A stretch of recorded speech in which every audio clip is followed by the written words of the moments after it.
ბიზნეს მედია საქართველო. წარმოგიდგენთ.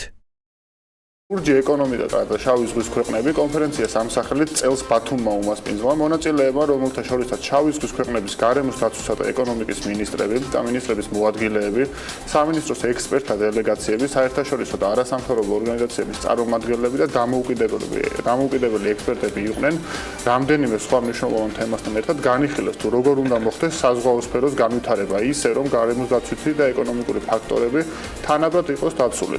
რა გამოწვევების წინაშეა ლურჯი ეკონომიკა და რა რეკომენდაციები გაიცა კონფერენციის შეჯამებისას სტუმართან ერთად ვისაუბრებთ, რომელიც უკვე სტუდიაში არის გიზო ჭელიძე, გარემოს დაცვის სამინისტროს გარემოს ინტეგრირებული მართვის დეპარტამენტის უფროსი. კიდევ ერთხელ მოგესალმებით ბატონო გიზო და თავიდან რომ დავიწყოთ ამ კონფერენციის შესახებ უფრო მეტი რო გითხრათ ჩვენს და ჩვენს ტელემაყურებელსაც. ჯერ ტერმინი გამარტოთ, იმიტომ რომ შესაძლოა Blue Ocean ვიცოდი, მაგრამ ლურჯი ეკონომიკა ცოტა სიახლე არის, ეს არის ახალი ტერმინი, რომელიც დამკვიდრდა და რას გულისხმობს? ან შეიძლება ნაკლებად ცნობილი და ფართო საზოგადოებისთვის შესაბამისი. ეს შემთხვევა რომ ყველაფერში გეთანხმებით, ნაკლებად ცნობილია, გაცილებით ნაკლებად გაცილებით ახალია ვიდრე სხვა ტერმინები. ალბათ თქვენთვის უფრო ცნობილია მწვანე ეკონომიკა ეს ტერმინი. შეგვიძლია ახლა ერთ-ერთი არა, მაგრამ შეიძლება მის ანალოგად იყოს ოღონდ საზღვაო პოლიტიკის კუთხით.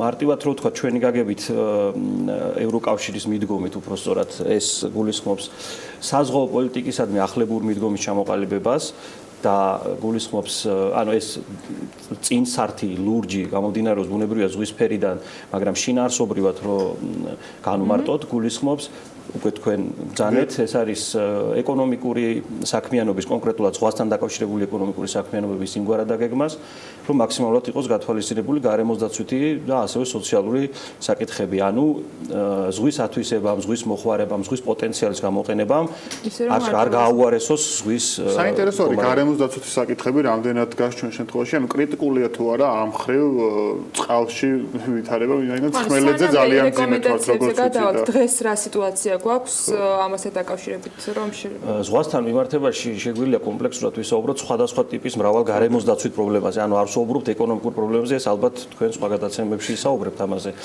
რაც შეეხება მაგრამ ეს არ არის განცალკევებული ეკონომიკისგან, ანუ თუ საუბარი გვაქვს გარემოს დაცვის პრობლემაზე, საუბარი გვაქვს იგივე ეკონომიკური საქმიანობების შესაბამის პრობლემებზე. აქ ეხლა უშუალოდ დღეს რაც გვიდგას პრობლემა, რასაც ხშირად ტურისტები აღნიშნავენ, არის ასე ვთქვათ ნარჩენების მენეჯმენტი, რომელიც საზღვაო ეკონომიკა პრინციპში ჯერ არ დაგვიწყია, იმიტომ რომ რამდენიც მახსოვს ჩვენ სფეროების მიხედვით დანაწილებაში მეთევზეობას და ასე შემდეგ ერთ-ერთი ყველაზე დაბალი ადგილი უჭირავს ანაზღაურების თვალსაზრისით, მაგრამ ეს რაღაცა ზედაპირზე აშკარაა, რომ არის ნარჩენები. ნარჩენების მენეჯმენტის მიმართულებით რა იგეგმება? ზუსტად მაგით მინდოდა დამეწყვან ყველაზე თვალში საცემი და პირველადი ასე ვთქვათ პრობლემა, რაც ზღვასთან დაკავშირებით და არა მარტო ზღვასთან, მაგრამ ამ შემთხვევაში ზღვასთან დაკავშირებით გამოიკვეთება, ეს არის ზღვის დაბინძურება და დანაგვიანება. ამ ორ ტერმინს ვიხმარ, იმიტომ რომ დაბინძურება არის ისას ანუ pollution და littering, ანუ რაც გულისხმობს, რომ ერთი არის ვთქვათ პოლიეთილენის ნარჩენებით ან სხვა ნარჩენებით, რასაც ხედავთ მუნიციპალური ნარჩენებით დაბინძურება და სხვა არის ასე ვთქვათ სხვადასხვა ნივთიერებებით, თუნდაც კანალიზაციიდან იქნება ეს თუ საწარმო თუ სხვადასხვა ზღვა მოგეხსენებათ არის უზარმაზარი სივსე, რომელიც ითვისებს როგორც ტურისტის მიერ დაყრილ, როგორც ასევე სხვადასხვა წყაროებიდან იქ ჩამოვალ სხვადასხვა ნარჩენებს, ანუ კომპლექსურად ვავლებთ. ხო.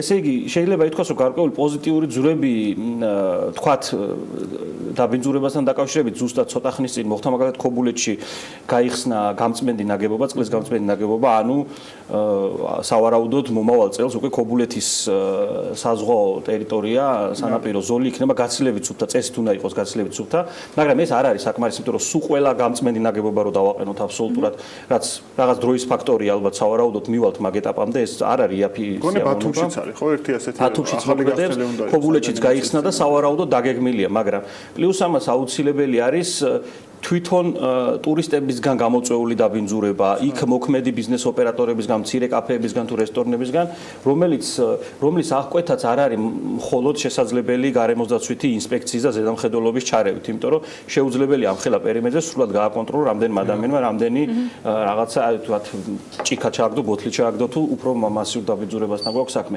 შესაბამისად, ზუსტად ეს blue economy, რასაც ჩვენ საუბრობთ, გულისხმობს ერთის მხრივ როგორც ანუ დაბინძურების წყაროების შემცირებას და ზღვის გარემოს გაუმჯობესებას, ანუ ხარისხობრივი მდგომარეობის გაუმჯობესებას, ასევე დიალოგს, ანუ ყველა ჩართული უწყების ერთობლივ ჩართულობას, ერთობლივ მონაწილეობას პრობლემის მოგვარების საქმეში. ევროკავშირის აქტიურობიდან გამომდინარე ვიტყით, ასოცირების ხელშეკრულებიდან გამომდინარე, ჩვენი ვალდებულებები თუ არის ამ მხრივ რაიმე პროექტი გაწერილი და რა ეტაპზე ვართ, რა გვაქვს წინ კიდევ გასაკეთებელი? ჩვენი ვალდებულებები არის მკაფიოდ გაწერილი. ასოცირების შეთანხმებაში გარემოსდაცვის თავი მოგიხსნა არის ერთ-ერთი ყველაზე ფართო და მოცულობითი, იმიტომ რომ თვითონ ევროკავშირს აქვს ძალიან ფართო და მოცულობითი სტანდარტები სხვადასხვა მიმართულებით.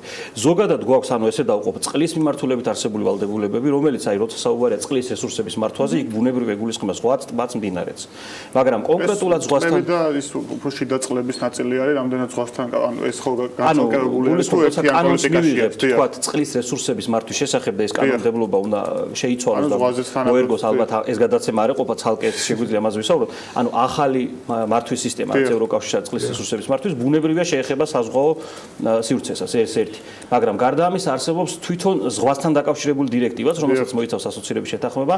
ამ დირექტივას ასე ქვია, ეს არის საზღვაო სტრატეგიის შესახებ ევროკავშირის დირექტივა, რომელიც გულისხმობს ზღვასთან მიმართებაში ერთიანი ეროვნული სტრატეგიის შემუშავებას, ანუ როგორ ახდენს ქვეყანა საზღვაო პოლიტიკის გატარებას, ამას ქვია ინტეგრირებული საზღვაო პოლიტიკის და ამ პოლიტიკის დაახლოებას ევროკავშირის ინტეგრირებულ საზღვაო პოლიტიკასთან. ეს ეხლა მოგეხსენებათ ჩვენს ქვეყანაში ამ ბოლო ხანებში და არც ბევრ ქვეყანაში ასეა რომ ბევრი სტრატეგია იწერება, ბევრი დოკუმენტი იწერება და მოსახლეობის განწყობა რაში გჭირდება.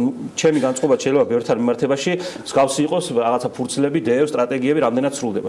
მაგრამ ევროკავშირის მიდგომას ზუსტად დირექტივას ასე დაარქვეს, რომ ზღვასთან დაკავშირებული პრობლემა ინტეგრირებულად მოსაგვარებლად მნიშვნელოვანია ეროვნული სტრატეგია. და ვადები დაახლოებით როგორ არის გაწერილი? ვადები რომელიც წლიდან არ მოწმამდე უნდა შევასრულოთ. ესე იგი, ჩვენ გვაქვს წყლის დირექტივის მიხედვით, რომ ახალი კანონმდებლობა წყლის მიმართულებით 2018 წელს უნდა მოქმედებდეს უკვე საქართველოში და შემუშავებულია პირველი სამუშაო ვერსია. პირველი კი არა სამუშაო ვერსია, რომელიც ახლა დაეგზავნება უკვე სხვადასხვა სამთავრობო უწყებებს და ანუ აბსოლუტურად რევოლუციური საკანონმდებლო ცვლილებებია. რევოლუციურს გულისხმობ, ანუ მართვის ახალ მოდელზე გადავა ქვეყანა წყლის რესურსების მართვის კუთხით, რაც გააუმჯობესებს წყლის ხარისხობრივ და ასევე რაოდენობრივ მდგომარეობას ეს ერთი.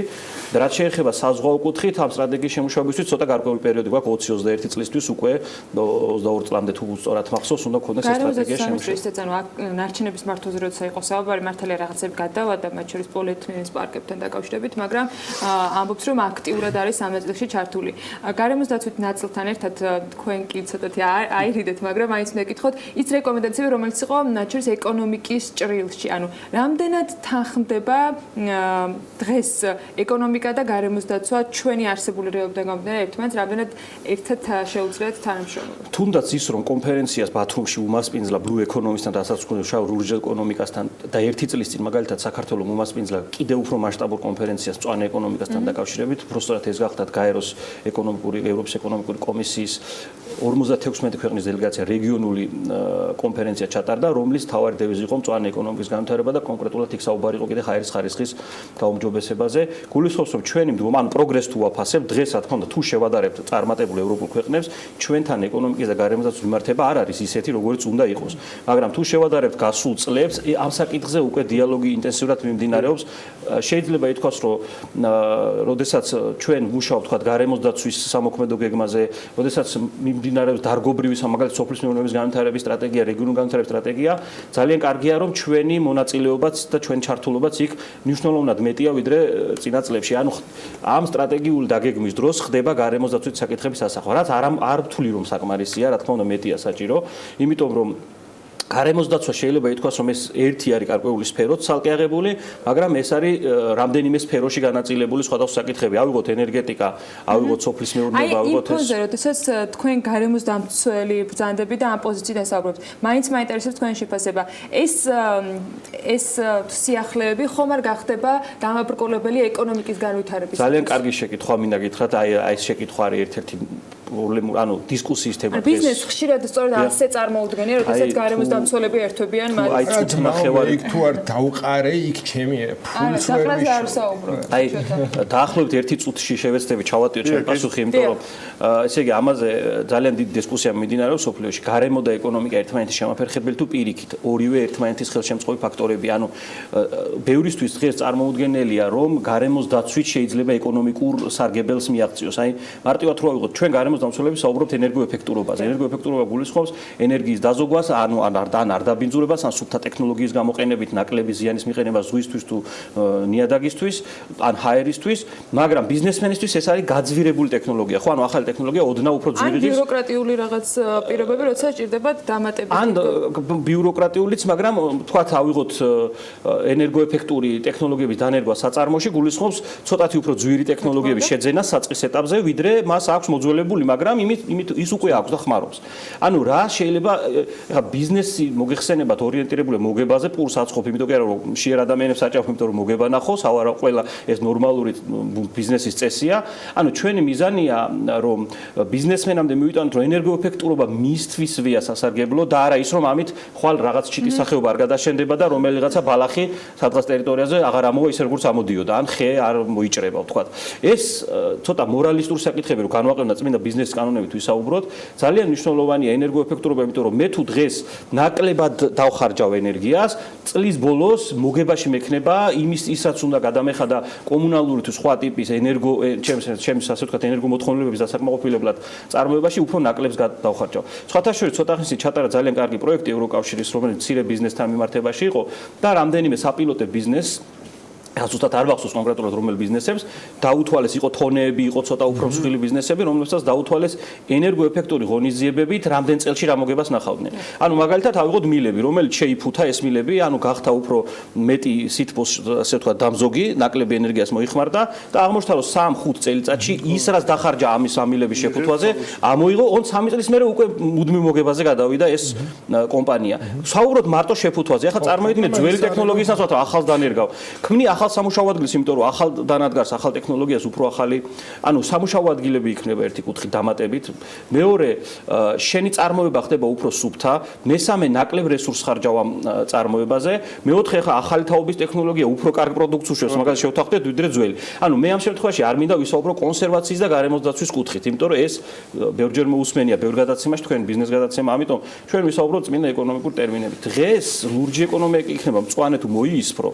ყველა საუბარი არის რომ უნდა იყოს მდგრადი. ანუ ეს ტერმინები ძირითადად უფრო მარკეტინგული გათვლაა, რომ აი ახლა ვიღაცა შეფუთავს რძის იმას რაღაც ყუთს რომ მწვანედ გააკეთებს, უფრო ნატურალური წარმოარჩინოს, ხო? და თვალიც ეს. ბიოდეგრადირებადი ყუთი თუ იქნება და გარემოს არ დაანადგურებს, ხო, ანუ ზუსტად ეგ მინდა თქვა, რომ შინაარსია მთავარი და არა მწვანედ შეღება თუ შეიძლება ყვითელის ბიოდეგრადირებადი იყოს. ამიტომ ეს მწვანეს დავარქმევ თუ ლურჯს, საუბარია მდგრად განვითარებაზე. თქვენ მოგეხსენებათ ახლა ალბათ თქვენთვის ეს ტერმინი გარდა ამ შეგონებებისა და ვიღაცების მხრიდან ანუ ჩემი შეგონებები იყო ახლა ესე გამოჩნდა არ მაინტერესებდა გარდა შეგონებებისა ბიზნესი რამ ეფექტური მექანიზმი გვაქვს რომ ხელი შეუშალოთ მართლა იმ კატასტროფულ მდგომარეობას რაც ხდება. ძალიან ბევრი ევროპაში კანონის ძალით როგორ შეგვიძლია ზუსტად. ანუ კანონის ძალით ჯერჯერობით საქართველოს კანონმდებლობა ამ ხრივ კიდევ უფრო დასახვეწია, რომ იყოს მეტი წახალისება ბიზნესისთვის, ანუ თუ მე თუ გამოვიყენებ თანამედროვე ტექნოლოგიას, ამისთვის კონდეს წახალისება. არის ეკონომიკაში პოტენციალი და მოქმედებს უამრავი თქვენთვის ცნობილი და კიდევ ბევრი რომელიც შეიძლება ქვეყანამ თვითონ მოიგონოს ეს წახალისება. ანუ ამავე თანამედროვე თქვა თანამშრომლობა ეკონომიკის სამინისტროსთან მაგრამ ფინანსების სამინისტროსთან ეს თემა დაძრული, ანუ ასეთი რამდენიმე შეხვედრა მოეწყო ამასთან დაკავშირებით, იყვნენ უცხოელი ექსპერტები. მაგალითად, სახელმწიფო შესყიდვების დროს მოხდეს მწვანე შესყიდვის წახალისება. ამხელა საჯარო სექტორია, რომელიც ახორციელებს ყოველდღიურ შესყიდვის მთავარი კრიტერიუმი მოგეხსენებათ არის ფასი. ანუ ფასის მიხედვით რაც უფრო იაფია და მეტ უკეთეს შემოთავაზებას ახდენს, თქვათ, კალამს ვიყიდი, იმას ვიყიდი კონდიციონერს, მაგრამ ერთ-ერთ კრიტერიუმად გვინდა რომ გაჩნდეს ეს ინიციატივა გვაქვს, როგორი მუშაობს ნახოთ, დიალოგის თემა თემა, რომ სახელმწიფო შესყიდვების დროს, რაც სახელმწიფოს პირველი ნამდვილად შეუძლია, ანუ ბიზნესს როცა კანონს იღებს, ბიზნესმა მერე უნდა აიტაცოს და სახელმწიფო შეუძლია კანონ თვითონვე პირველი, ასე ვთქვათ, მომხმარებელი გახდეს ამ სიკეთის. ანუ ვთქვათ, სახელმწიფო შესყიდვების დროს იყოს რამდენად უფრო სუფთა, რამდენად უფრო გარემოსდამდოგი, რამდენად უფრო მწვანე ტექნოლოგიას მთავაზობ ერთ-ერთ კრიტერიუმად ტენდერში გამარჯვებისთვის. ეს მწვანე შესყიდვები, ასე ვთქვათ, რაც ევროპაში არის. მშენებლობებზე შეგვიძლია თუნდაც ინფრასტრუქტურულ მშენებლობებზე გავამახვილოთ ყურადღება, ტვრის, ანუ საწარმო მტვრის ღრუბელი რო არის ხოლმე ქუჩაში, რომელსაც ბავშვები სუნთქავენ და პირდაპირ ვიცით, რომ კიბოს გამომწვევია, ხო?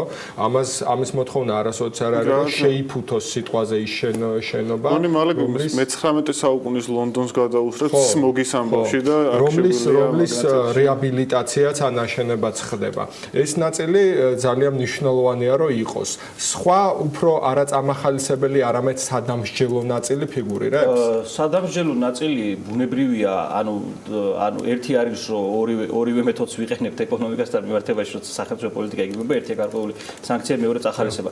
წახალისება და პრევენცია, რა თქმა უნდა, გაცილებით ჯობია ხშირად სანქციებს, მაგრამ სანქციებიც აუცილებელი. ან სანქციებს არ უბრალოდ რეგულაციები, სადაც განსაზღვრულია შენ, მაგალითად შენი შენობის დროს უნდა შეფუთო და ამ გამტარობის ის უნდა გააკეთო ბადეგარედან, ამ ტექნოლოგიის, ანუ ის სადაც ტექნიკურ რეგლამენტებში დეტალურად, რაც ევროკავშირს ეხლა მოგეხსენებათ, იქ ყველა სანტიმეტრზე და ყველაზე მაგრამ ჩვენ ასე ვთქვათ ეტაპობრივად ვახდენთ ამ ჰარმონიზებას. ძალიან კარგი, ახლა რაც თქვენ ახსენეთ შენებლობასთან დაკავშირებით, ძალიან კარგი სიახლეა ბოლოდროინდელი დამტკიცდა თბილისის ძელდასახელება აქვს მოკლედ თბილისის ჰაერის პროგრამა, რომელიც გულისხმობს ზუსტად თბილისში არსებული ჰაერის დაბინძურების წყაროების მაქსიმალურ მათ შორის შენებლობის სექტორიდან, ავტოტრანსპორტიდან და ისე თუ დააკვირდებით მეურობის კანდიდატების პროგრამაში აბსოლუტურად ყველგან წამყვანი ადგილი, მე მგონი პირველად ხდება ასე, თუ პირველად არა განსაკუთრებით გამოიკვეთა, რომ ყველას ეკოლოგიური ესე ვთქვათ პრობლემებზე საუბარი, გარემოსდაცვით საკითხებზე საუბარი აქ წინ აქვს წამოწეული და თუმცა იმასაც არანებებენ თავს, რომ მწვანე აქტივისტებს ცუდი სიტყვები ეძახონ ჟურნალისტებთან ურთიერთობისას, გიჟები ან რაღაცა ესე მოიხსენიონ არა და იმ ხო კანდიდატებზე. არა და იმათი დაწყება ხო მთელი ეს. მათ აქვთ მომავალი პერიოდი როგორ განხორციელდება ეს პოლიტიკა.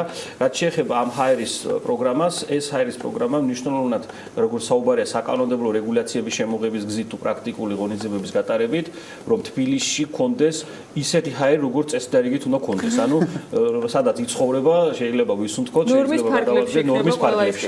რომელიც სამსკოშდება. გამოვიდა რომ თანაბრად შეუძლია ეკონომიკას და ბუნებას თანაარსებობას სწორი მენეჯმენტის შემთხვევაში. ეკონომიკა განვითარდება. მადლობა თქვენ ამისთვის, გარემოს დაცვის ინტეგრირებული, გარემოს დაცვის სამინისტროს გარემოს ინტეგრირებული მართვის დეპარტამენტის უფროსი გიზო ჭელიძე გვსტუმრობდა საქმიან თბილისში. კიდევ ერთხელ დიდი მადლობა და არცნაირად ჩვენ არაერთხელ კიდევ შევხვდებით. ბევრი საინტერესო თემა გარემოს დაცვის მიმართულებით, რომელიც ასევე ეკონომიკისთვის საინტერესოა.